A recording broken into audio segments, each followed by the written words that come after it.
at 11 or 12 years old, when the boy is 11 or 12 years old, this is going to sound intense. It's going to sound like... I think I know what this is. But this is what they do. When the boy looks like he's ready to become a man, they will take this 11, 12, 13-year-old boy.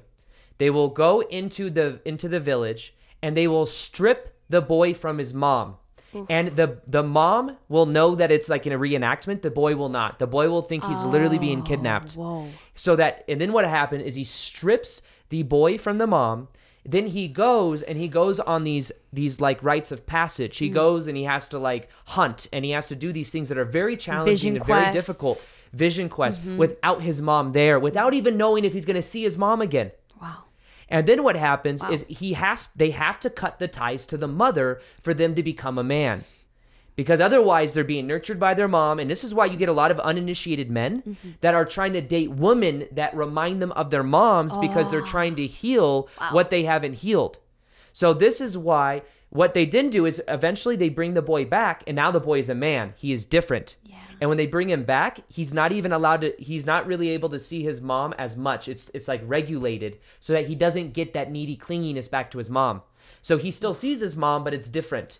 Because now that's his rite of passage to become a man. So in the same way, the key to this also can be forgiveness. I had to forgive my mom. My mom was doing the best she could. I had to forgive my ex-stepmom. Otherwise, I'd keep attracting that same kind of energy. But a lot of times when you and I were even like talking in some type of relationship or things were complicated, I was projecting my mom shit onto you and trying to get you to like, I was projecting it onto you. And then I was like trying to get the validation and the attention back that I didn't get growing up. And what I had to do is I had to forgive my mom, but also I had to completely detach from the neediness or the nurturing or any of that. And I had to fill up my own cup and lead in my own life. And as I cut that cord and as I cut that attachment and I became more centered on myself, that's when my polarity came. That's when then I saw you and you're like, oh, this feels different. I wasn't doing anything different. I wasn't like, oh, look at me, I'm cool, like I'm going to stand up strong. No, it's an energy that changes, but it changed energetically because I cut the ties. Now, doesn't mean I don't love my mom. I love my mom to death. But it's not a needy... My shadow work integration coach tells me that when you see a lot of these single moms that nurture and, you know, raise a kid that becomes a professional millionaire athlete, they always want to buy their mom like fucking houses and shit. And that's a wound. That's like they feel responsible for their mom because their mom was a single mom. But the energy dynamics of that is like almost an unhealed thing without having that separation. So it's interesting. But until we as men or as the masculine learn to forgive our mothers and to heal that energy line between the mom and us, we will continue to keep projecting that shit onto people that we're dating, or feel needy and codependent. And that was something I had to learn. And once I learned that, my energy started bringing itself back in, and it was just totally different. I didn't feel at the whims and attached like I needed this or needed that. I felt confident. And then that allowed gravity to where now it's like I'm not doing anything different, but really I'm just in my body now. That's one of the main things. I'm just in my body and present, That's so powerful. So so to integrate that masculine, that initiated divine masculine, right? So I have some women who have commented on that video that I told you about, and I have some men who are going through this, who need their own sort of initiation.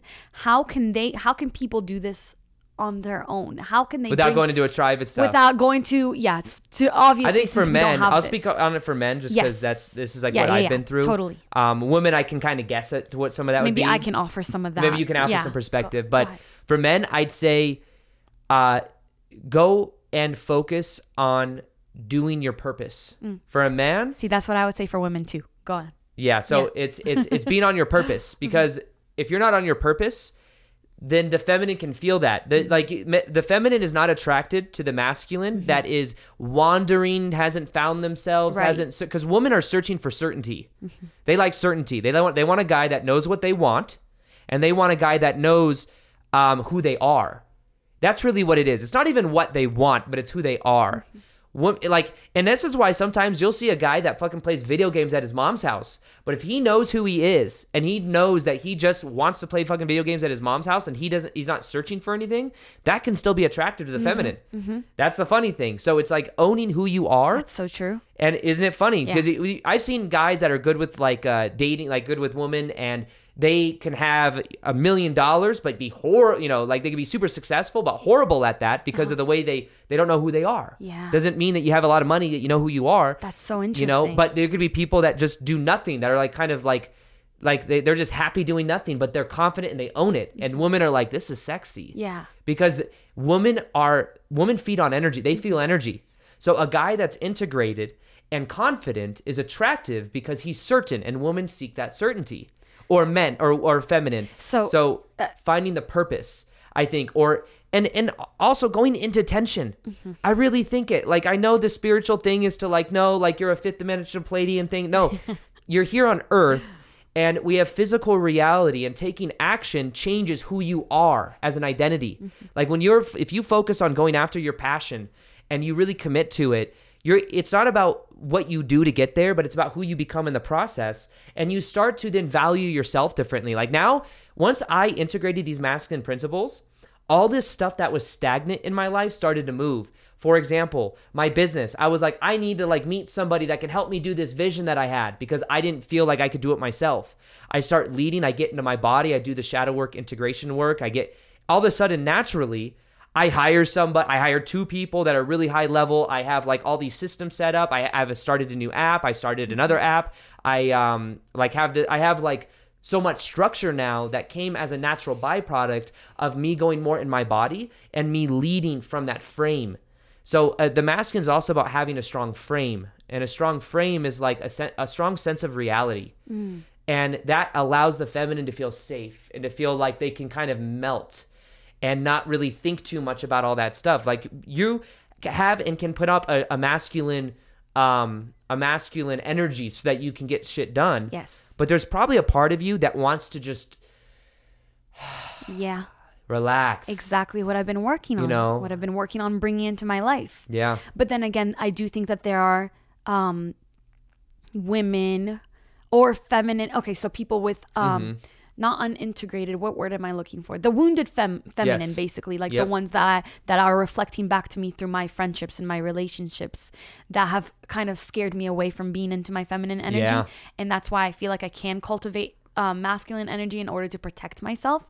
So I would say that, there are some women out there who do want to bring more of that masculine energy into their lives. It's not a bad thing. Which is a good thing.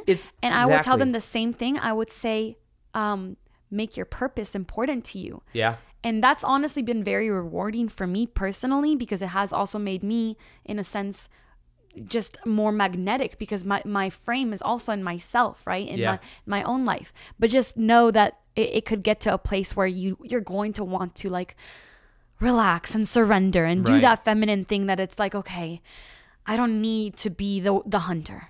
Right. I don't need to be I don't need to be and I can trust someone else to hunt. So I've been running from feminine energy, and that's been reflected back to me from my relationships because I didn't recognize that there's a difference between wounded feminine and divine empowered. Feminine, empowered feminine, the same as wounded masculine and empowered masculine. So what's the difference between tell me what the empowered or the divine feminine is, and what is the unintegrated or wounded feminine? So the wounded feminine, in my perspective and from what I've seen, is kind of like the weepy, the clingy, the needy, the codependent. Yep. And I'm so afraid of that I pushed it out of my life completely. But that's not all the feminine can be. Now, the empowered feminine could be the one that calls in, that trusts, that creates.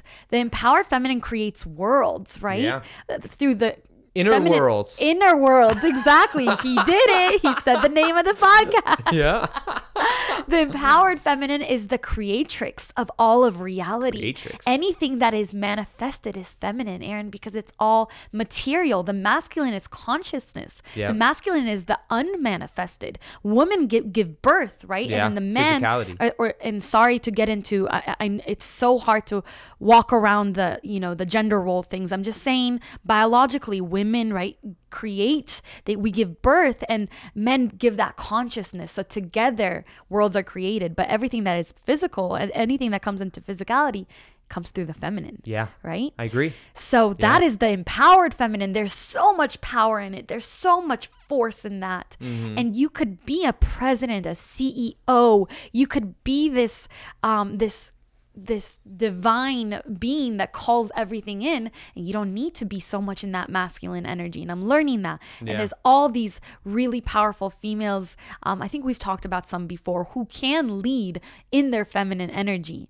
So I think that a lot of women are like me, that they see themselves, you know, maybe I protected myself by being in that masculine, but there's a lot of women who don't like where they are, and they feel like they need to be more masculine because they feel codependent and clingy and weepy and weak, right? But that's not femininity.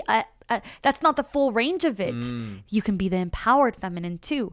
So it's all about like what our journeys have been about, looking at what's inside of us and deciding not to run away from things anymore, but to integrate and to learn and to heal, not to run away from feeling that way, what, you know, that wounded masculine way that came from your childhood, right? And needing the feminine to fix it and to nurture it.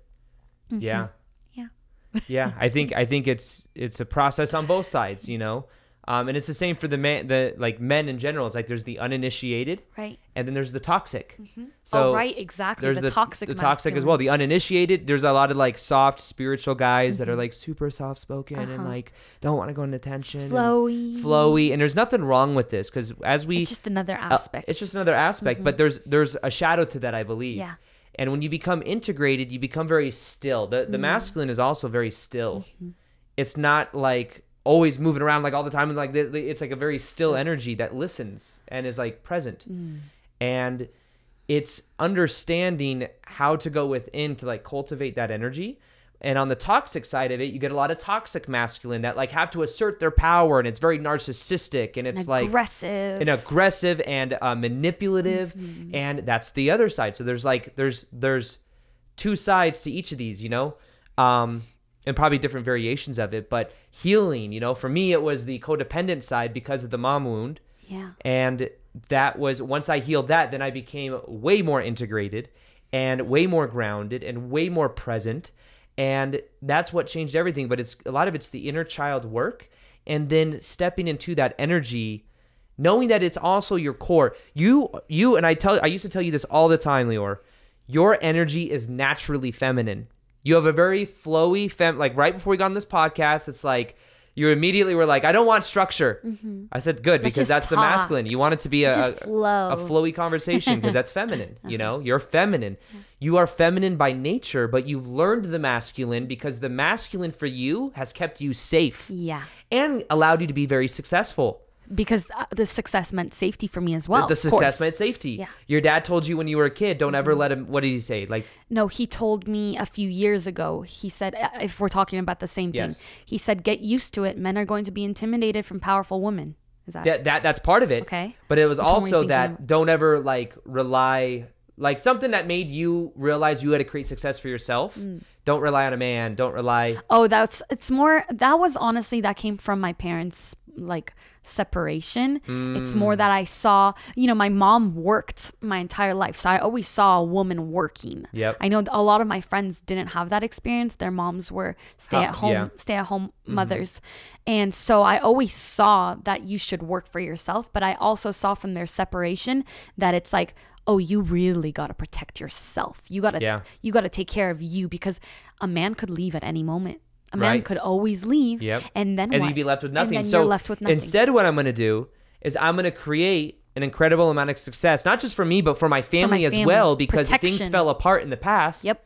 So I'm going to create this as protection, as safety, and it creates success. My mom wound, I realized this on when I was doing Wachuma in Costa Rica, or like, you know, ayahuasca, and I realized that my YouTube channel is partially a reflection of the lack of attention that I got growing up. Whoa. I was craving significance and attention because I didn't get it growing up. So here, what I'll do is I'll create success on YouTube, and I'll help people, but I'll get attention from millions of people, grow my audience to millions. and then I'll feel worthy and I'll fill up that cup. So then what would happen is I'd get close to women that I'd be dating or something, and I would have this block around intimacy, because if it would start to interfere with my YouTube channel, it's then threatening. If she can't give me my nurturing, then my YouTube, then it's a threat. So I would never get too close. Wow. I would never be too vulnerable.